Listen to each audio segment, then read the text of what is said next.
back to In the Huddle with Bill Scott and Green Bay offensive lineman T.J. Lang. And we're back here in Little Chute of the fifth quarter. Good to have you along. Our program brought to you each and every week by Mole Lake Casino Resort and Conference Center. T.J. Lang and our special guest Bryan Bulaga on the program this evening. Time now for our email question of the week, sponsored by Granite Peak Ski Area in Wausau. Each week we'll be rewarding a lucky emailer with a 2-night stay and lift tickets for 2 days to Granite Peak Ski Area in Wausau. And the prize package is worth more than $400. You can go to inthehuddleshow.com, email your question during the show. Justin Hull has got his laptop computer all lined up, and he's been taking your email questions as the show has gone on. Justin from AM 1570 The Score, one of the 24 affiliates on the Woodward Radio Network for In the Huddle. Justin, let's send it out to you. All right, we'll start with the first question coming from Sam in La Crosse. He wants to know from both of you guys, how insightful have veterans like Clifton and Tauscher been to you young guys?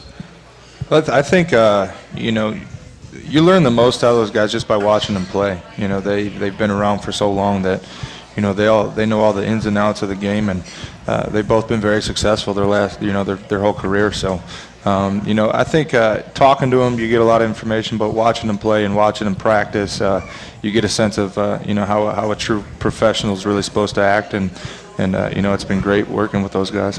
Yeah, not only are they great players to watch, but they're great locker room guys. I mean, they're, just two big kids having fun playing football. I mean, that's really what they are. And, when you watch them on tape, it's all business, it's professional. And when you're on the field, it's like that in practice. But when you're in the locker room or, sometimes in meetings, they're just big kids, and you learn a lot how to be a pro from them and enjoy the game and, just learn little things like that from them. Tauscher's a great story, too. He grew up in Wisconsin, played for the Badgers, now plays for the Packers, the team he grew up cheering for. So good story. He's been here for a long time. All right, we'll get to our next question from Dan in Appleton. Talking about impersonation of coaches, do you guys have any Green Bay coaches down yet? I think Brian does a pretty good Coach McCarthy. I've heard him a few times. I don't do a good Coach McCarthy. He doesn't want to get in trouble. But no, I haven't got anyone great down yet. I think by the end of the season I'll be pretty good. I'm a rookie right now, so I'm not even going to talk about it. When I'm in here a little bit longer, then I'll be able to do some good impersonations. So how's your pad level? TJ said pad level earlier. I did. That was a good Coach McCarthy impersonation. Yeah, that's one of his. He likes talking about pad level. He does. He talks about pad level a lot. You'll never hear him say sidelines. It's always the boundary. Yeah. He's got his. He definitely has his own vocabulary. Yeah, that's for sure. No question about it. So you want to take a whack at it? I don't know. I don't know if he's listening tonight, so I don't want to get. How about? No, it's just.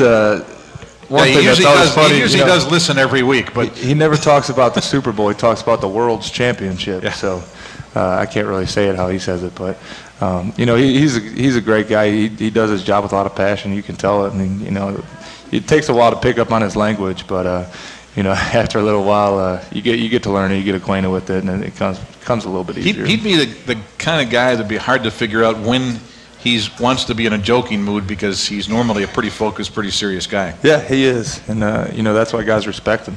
He's guys don't take advantage of him at all. Really, any of our coaches, they're serious. They go about their. We have a Class A organization, and it's great working around those guys. It's a great environment. All right, we'll get to our next question then. This one's coming from Alan Madison. It's for you, Brian. He says you weren't really a Bears fan growing up, but did you follow any players or have any favorite players as a kid?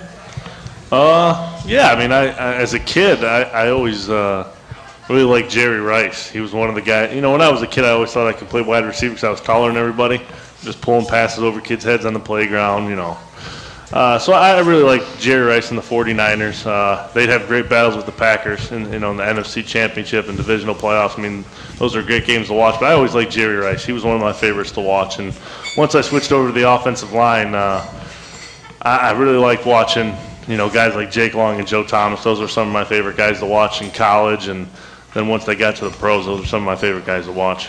When did you switch over to the offensive line?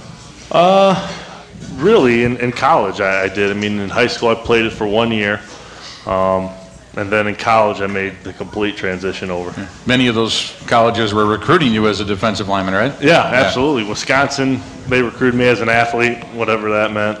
I guess big athlete. Offensive lineman. Athlete. Yeah. You know, it's okay, Teach. It's all right. All right, we'll get to our next question. This one comes in from Dan in Fond du Lac. This is for you, TJ. You mentioned at the beginning of the show you like fishing. Any good fishing spots in Green Bay or around Wisconsin you can share? Really, the only place I've been fishing up here has been on the Fox, and I understand you can't really keep the fish out of there because of all the pollution and stuff. But caught a couple big catfish in there, and unfortunately haven't been able to keep them. But you know, that's really the only place I've been out here so far. You have any fish on the wall? No, I don't. No trophy fish yet, but I got a lot of friends that have been like charter fishing out in Lake Michigan, and that's something that I've kind of always wanted to do. It seems like a good time, so hopefully next off season I get a few more opportunities to get out. All right, we'll get to our next question here from Dennis in La Crosse. It's for Brian. DJ, you can answer as well. It kind of fits both of you guys. But what's the biggest obstacle thus far in making the jump from the college to the pro game? I think I think the speed of the game it definitely changes. I think every level from high school to college and college on to this level, I mean, the speed changes. So things are a little bit quicker. You need to adjust a little bit quicker to everything. And then I think just the terminology from college, being into college for 4 to 5 years, and learning that system and really becoming good at that system and that terminology, then jumping over to an NFL team where they expect a lot out of you and expect you to pick up on things really fast.